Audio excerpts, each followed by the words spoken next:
নমস্কার বন্ধুরা, মৌস কিচেনে সকলকে স্বাগত জানাচ্ছি। আজকে যে রেসিপিটি আমি আপনাদের সামনে শেয়ার করছি সেটি হলো রেস্টুরেন্ট স্টাইল পনির বাটার মশলা। এটি আপনারা নান, কুলচা, রুটি, পরোটা সব কিছুর সাথেই খেতে পারেন। চলুন দেখি আমি এই রেসিপিটি কিভাবে তৈরি করলাম। যদি আমার এই রেসিপিটি আপনাদের ভালো লেগে থাকে তাহলে অবশ্যই লাইক বাটনে গিয়ে লাইক দেবেন, এবং যারা আমার চ্যানেলটি প্রথমবার দেখছেন তারা অবশ্যই আমার চ্যানেলটিকে সাবস্ক্রাইব করুন। এবার চলুন দেখা যাক রেসিপিটি আমি কিভাবে বানালাম। এখানে আমি 300 গ্রামের মতো পনির নিয়েছি। পনিরগুলোকে আমি কিউবসের আকারে কেটে নিয়েছি। এগুলোকে আমি এখন হালকা ফ্রাই করব, এটা অপশনাল, আপনারা ফ্রাই করতেও পারেন, আবার এই অবস্থায়ও পনিরগুলোকে রান্না করতে পারেন। এখানে আমি 1 চামচের মতো তেল দিয়েছি। এবার দিয়ে দিচ্ছি এর মধ্যে 1 চামচের মতো বাটার। পুরো রান্নাটি আপনারা বাটারেও করতে পারেন অথবা সামান্য অল্প তেলও দিতে পারেন। এবার বাটার যখন মেল্ট হয়ে গেল তখন আমি সামান্য পনিরগুলোকে অল্প ফ্রাই করে নিচ্ছি।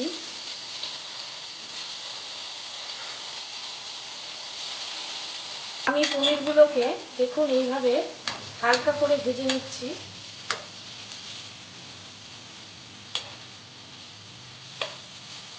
আপনারা চাইলে নাও ভাজতে পারেন। পনিরগুলো আমার দেখুন ফ্রাই হয়ে গেছে হালকা। এবার এগুলোকে আমি একটি প্লেটের মধ্যে নামিয়ে নিচ্ছি।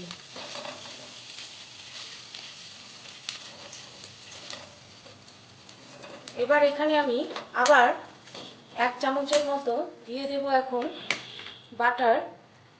এই রান্নাটি আমি পুরোপুরি বাটারেই করছি। প্রথমে একটু সামান্য আমি তেল দিয়েছিলাম 1 চামচের মতো, এখন দিয়ে দিচ্ছি আমি 1 চামচের মতো বাটার। এবার বাটার মেল্ট হয়ে গেলে আমি এর মধ্যে দিয়ে দেব এখন পেঁয়াজ কুচি। আমি 2টো পেঁয়াজ কুচি করে নিয়েছি, 2টো পেঁয়াজ আমি দিয়ে দিলাম।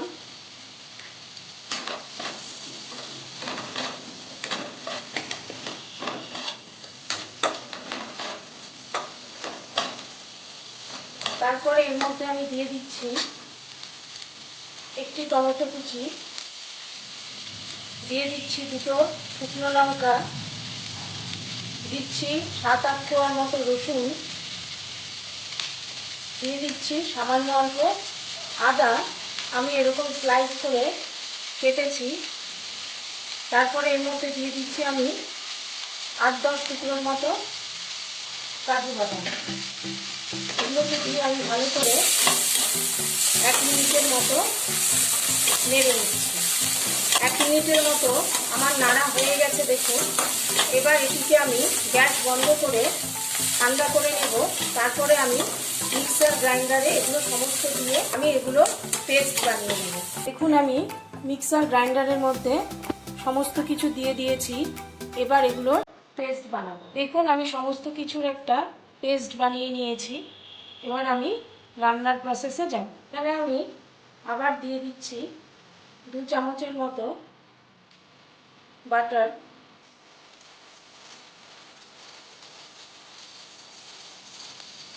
বাটার মেল্ট হয়ে গেলে আমি এর মধ্যে দিয়ে দেব 2টো তেজপাতা, তারপরে দিয়ে দিচ্ছি 2টো দারচিনি, দিয়ে দিচ্ছি 2টো লবঙ্গ, দিচ্ছি 3টে এলাচ।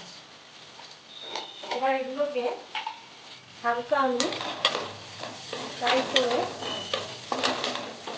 তারপরে আমি এর মধ্যে দিয়ে দেবো এখন মশলাটা যেটা আমি পেস্ট করে নিয়েছি।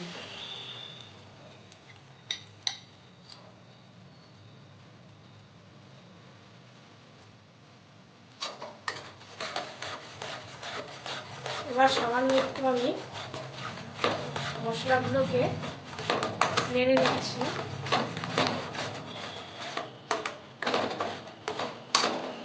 এর মধ্যে আমি এখন দিয়ে দেব 1/2 চামচের মতো লবণ,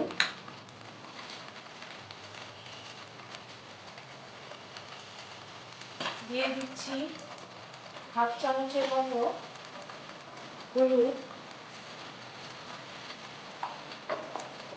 দিয়ে দিচ্ছি হাফ চামচের মতো জিরে গুঁড়ো,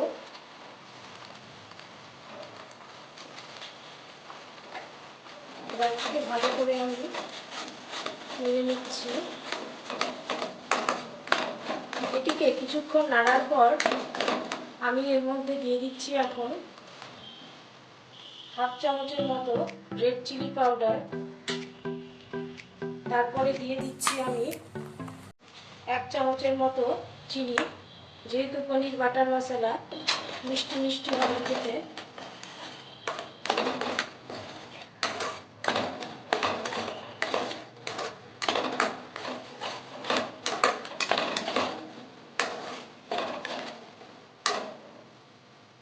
এরপরে আমি এখানে পনির কিউবসগুলো দিয়ে দিচ্ছি।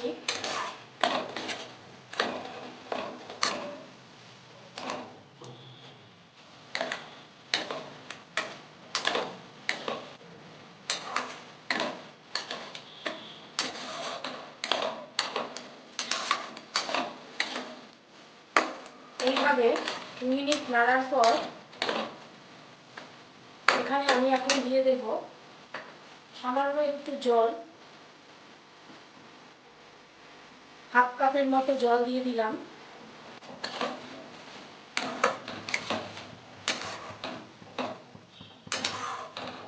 দিয়ে এটিকে আমি 2 মিনিটের জন্য ঢেকে দিচ্ছি। 2 মিনিট পর আমি ঢাকনিটি সরিয়ে দিলাম। দিয়ে এখানে আমি এখন দিয়ে দিচ্ছি হাফ চামচের মতো গরম মশলা পাউডার, দিয়ে এটিকে একটু নেড়ে নিচ্ছি। পনির বাটার মশলা প্রায় আমার শেষের পথে। আপনারা নামানোর আগে একটু লবণ মিষ্টিটা টেস্ট করে নেবেন। একটু গরম মশলা দেওয়ার পর সামান্য একটু আমি ঢেকে দিচ্ছি যাতে স্মেলটা বাইরে বেরিয়ে না যায়। 1 মিনিট পর আমি ঢাকনিটি সরিয়ে দিলাম। দিয়ে এর উপরে আমি দিয়ে দিচ্ছি 2 চামচের মতো ফ্রেশ ক্রিম।